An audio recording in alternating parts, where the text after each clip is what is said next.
Alors tout à l'heure j'ai parlé de la sororité. Afin de compléter, je termine par ceci. Bien évidemment, je me bats pour la sororité et la fraternité. Et être dans la sororité, c'est pas être contre les hommes. J'ai déjà dit, je suis une féministe qui aime les hommes. Donc pour moi, c'est pas, ça n'a rien à voir avec les hommes. C'est un problème à régler entre femmes. Donc ce qui compte, c'est qu'on s'entraide tout simplement, surtout quand on essaye de nous imposer une programmation de contrôle mental. Et quand j'invite à être libre spirituellement, à avoir la liberté de penser, en fait, c'est pas que c'est mal pris, mais ça remet en question, vous voyez, une doctrine, et c'est trop difficile à supporter pour certaines, et elles s'en prennent à moi, donc elles ne me respectent pas du tout. C'est pas parce que je défends les femmes qu'elles m'apprécient, pas du tout, c'est tout le contraire, mais c'est pas grave, j'ai l'habitude. Donc c'est Bruno Grunin, un grand guérisseur, qui a dit que sur cette planète, les gens qui font du bien à l'humanité ou aux autres, tout simplement, sont punis.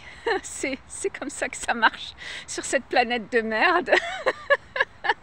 Ça me fait rire, je m'attendais pas à ça. Mais bon, c'est pas grave. De mémoire, je donne des péchés.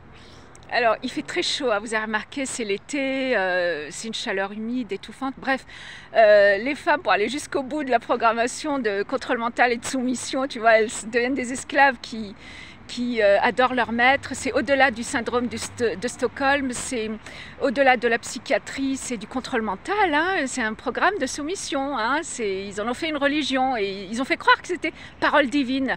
Et c'est sûr que c'est dur pour beaucoup de remettre en question leur programmation de soumission quand on leur a fait croire que c'était une religion, alors que ça rend les femmes suicidaires, hein. Elles deviennent des esclaves qui défendent leur maître, qui haïssent les autres femmes, elles ne s'entraident pas. Et donc forcément, c'est toute une culture de femmes suicidaires, c'est très grave, hein. Bon, maintenant, je dis ça comme ça, comment dire, c'est un constat comment dire, cru. Hein, pas cruel, mais je suis obligée de constater, c'est pas moi qui suis cruelle, moi je me bats pour que les femmes soient heureuses, mais ça elles ne le comprennent pas toutes. Mais j'ai appris à ne rien attendre, voilà, j'attends plus rien.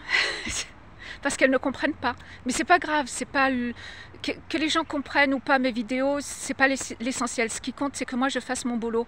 Hein, c'est pas cette génération qui va comprendre, ce sont les prochaines générations qui comprendront les risques que j'ai pris et les menaces que je subis d'exécution, de mise à mort. Hein, voilà, les royaux et tout ça d'Orient, ils veulent m'assassiner, hein, au travers de leur société secrète, au travers de leurs esclaves, les marionnettes du diable qui jour et nuit se relayent dans les sociétés secrètes pour m'agresser.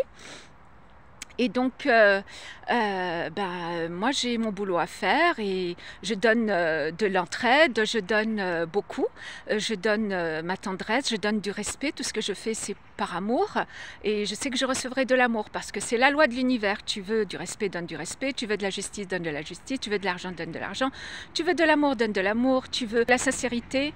Enfin voilà, vous connaissez maintenant la loi de Parzival, hein, c'est celle-là, ma religion. Et c'est l'amitié, ma religion. Alors que les gens comprennent ou ne comprennent pas, je leur souhaite bonne route. Voilà, ceux qui ne comprennent pas et qui me cherchent des ennuis, je leur souhaite bonne route. Hein? Allez, salut!